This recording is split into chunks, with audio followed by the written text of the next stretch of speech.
புதுச்சேரியில பணி நிரந்தரம் செய்ய கோரி ஆசிரியர்கள் போராட்டத்தில் ஈடுபட்ட நிலையில தள்ளுமுள்ளு ஏற்பட்டு ஆசிரியர் ஒருவர் திடீரென மயங்கி விழுந்ததால் அங்கு பரபரப்பு ஏற்பட்டிருக்கு. இது குறித்தான கூடுதல் தகவல்களோடு செய்தியாளர் எழில்குமார் இணைந்திருக்கிறார். எழில்குமார், என்ன நிகழ்ந்தது அங்கு? மேலும் விவரங்களை பதிவு செய்யுங்க. புதுச்சேரி அரசின் பள்ளி கல்வித்துறை சார்பில் சட்ட விதிகளுக்கு உட்பட்டு கிட்டத்தட்ட 292 கௌரவ விரிவுரையாளர்கள், பட்டதாசி ஆசிரியர்கள் மற்றும் பால சேவக ஆசிரியர்கள் கடந்த காங்கிரஸ் ஆட்சியில் பணியமர்த்தப்பட்டனர். இவர்கள் கிட்டத்தட்ட 4 ஆண்டு முதல் 8 ஆண்டுகள் வரை ஆசிரியர்களாக தொடர்ந்து பணிபுரிந்து வரும் நிலையில் இவர்களை பணி நிரந்தரம் செய்ய கோரி கடந்த 2025ஆம் ஆண்டு முதல் தொடர்ச்சியாக பல்வேறு போராட்டத்திலும் ஈடுபட்டு வந்தனர்.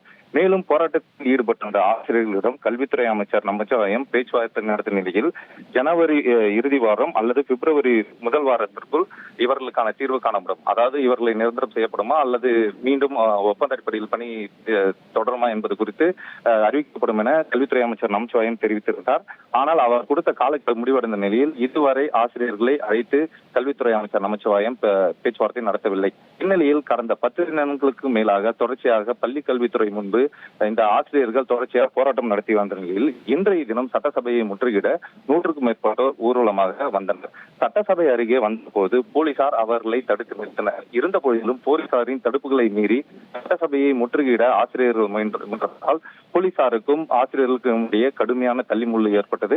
இதனைத் தொடர்ந்து சட்டசபையை முற்றுகின்ற ஆசிரியர்களை போலீசார் கைது செய்ய முற்பட்டனர். அப்போது போராட்டத்தில் ஈடுபட்ட ஆசிரியை ஒருவர் மயக்கமடைந்த நிலையில் அவரை சக ஆசிரியர்கள் குண்டுக்கட்டாக தூக்கி அருகில் உள்ள அரசு மருத்துவமனையில் கொண்டு சேர்த்தனர்.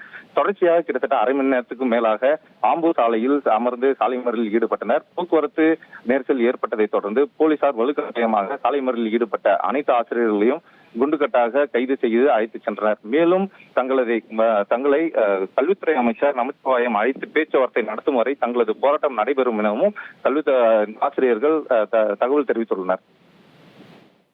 உங்களுடைய தகவல்களுக்கு நன்றி எழில்குமார். இனி செல்லும் இடமெல்லாம் செய்தி. தந்தி டிவியின் வாட்ஸ்அப் சேனலை ஃபாலோ பண்ணினா செல்ல இருக்கும் இடமெல்லாம் செய்தி. இதோ QR கோட் இப்பவே ஸ்கேன் பண்ணுங்க, ஃபாலோ பண்ணுங்க.